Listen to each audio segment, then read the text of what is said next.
अस्सलामुअलैकुम। आज मैं आपको पीएफ के मेडिकल टेस्ट के बारे में बताऊंगा। पीएफ के मेडिकल टेस्ट में आपकी हाइट नापी जाती है। हाइट डिपेंड करती है कि आपने किस ब्रांच में अप्लाई किया है। अगर किसी ने एरो ट्रेड में अप्लाई किया है तो उसके लिए मिनिमम हाइट रिक्वायर्ड होती है 163 centimetre, 5 foot 4 inch minimum height required होती है। 163 सेंटीमीटर से लेकर 188 सेंटीमीटर तक।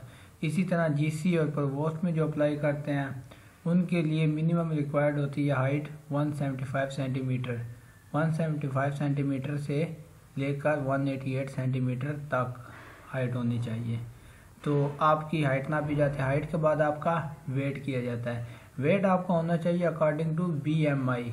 बीएमआई एक चार्ट होता है जो गूगल से भी आप डाउनलोड कर सकते हैं, देख सकते हैं।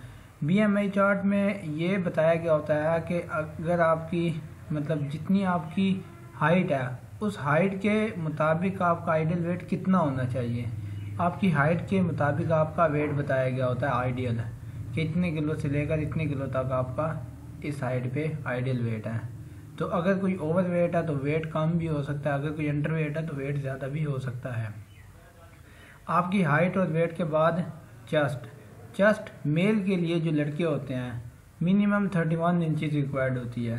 तो अगर किसी की 31 इंच चेस्ट है तो आपको कहा जाता है कि सांस लें। आपने पूरा सांस लेना है। जब आप सांस लेते हैं तो दोबारा आपकी चेस्ट नापते हैं। तो सांस लेने से आपकी चेस्ट में 2 इंचज़ का इजाफा हो जाना चाहिए। जैसे अगर किसी की चेस्ट थी 31 इंचज़ तो वो जब सांस लेगा तो 33 इंचज़ हो जानी चाहिए। अगर किसी की 32 इंचज़ चेस्ट थी तो वो सांस लेने के बाद 34 इंचज़ हो जानी चाहिए। अगर 2 इंचज़ इजाफा नहीं होता तो ये भी एक डिफेक्ट है। इसके बाद आपकी आई साइड का टेस्ट। पीएफ में आई साइड 6x6 रिक्वायर्ड होती है। आई साइड का टेस्ट इस तरह होता है कि एक चार्ट के सामने आपको मुनासिब फासले पे खड़ा कर दिया जाता है। तो आपकी दोनों आंखों पे बारी बारी हाथ रखे जाता है। पहले एक आंख पे हाथ रखा जाता है, एक को ओपन छोड़ा जाता है, तो फिर दूसरी आंख पे हाथ रखा जाता है, पहली को ओपन छोड़ा जाता है। तो आपने हर आंख से सामने जो चार्ट है उसके जो लेटर लिखे हुए हैं ABC के, आपसे पूछा जाता है ये कौन सा लेटर लिखा है, ये कौन सा है, ये कौन सा। तो अगर आप वो लेटर पढ़ रहे हैं तो आपकी आई साइड 6x6 है। इसके बाद आपका नोज टेस्ट। नोज टेस्ट में आपका ये चेक होता है कि आपके नाक की हड्डी टेढ़ी तो नहीं है या ज़्यादा बड़ी हुई तो नहीं है। नोज टेस्ट के बाद आपका नी नॉकिंग। नी नॉकिंग होती है कि अगर कोई बंदा दोनों पाँव को मिलाकर खड़ा होता है तो उसके जो घुटने हैं ये अगर आपस में मिलते हैं तो वो नी नॉकिंग है। ये घुटने मिलने नहीं चाहिए। इस वजह से भी बहुत से लड़के अनफिट होते हैं। बहुत से लड़के फ्लैट फुट की वजह से अनफिट हो जाते हैं कि कुछ लड़कों के जो फुट हैं, पाँव हैं, वो फ्लैट होते हैं नीचे से। तो ये फ्लैट फुट भी एक्सरसाइजेज के ज़रिए ठीक हो सकती है। नी नॉकिंग भी ठीक हो सकती है। अगर कोई अंडर चेस्ट है तो चेस्ट भी इंक्रीज हो सकती है।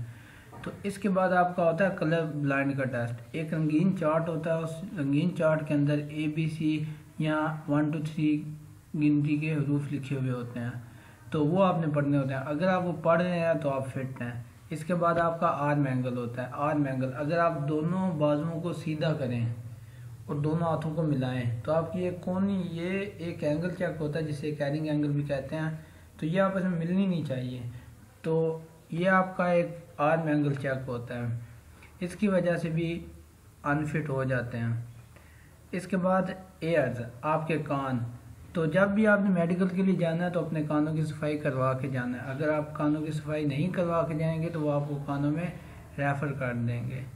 तो अगर आप मेडिकल टेस्ट के अंदर किसी भी चीज़ में रेफ़र हो के CMH या MH में जाते हैं तो वहाँ पे अगर आपका कोई ट्रीटमेंट होता है या कोई ऑपरेशन होता है तो आपको उसकी पेमेंट करना होती है।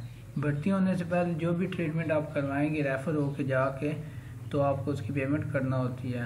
इसी तरह अपने गैर ज़रूरी बाल साफ़ करवा के जाएं। इसके अलावा आपका बवासीर का टेस्ट होता है, टेस्टिकल टेस्ट होता है। तो उम्मीद करता हूँ आपको समझ आ गई होगी कि पीएफ का मेडिकल टेस्ट किस तरह का होता है और इसमें क्या क्या चेक होता है।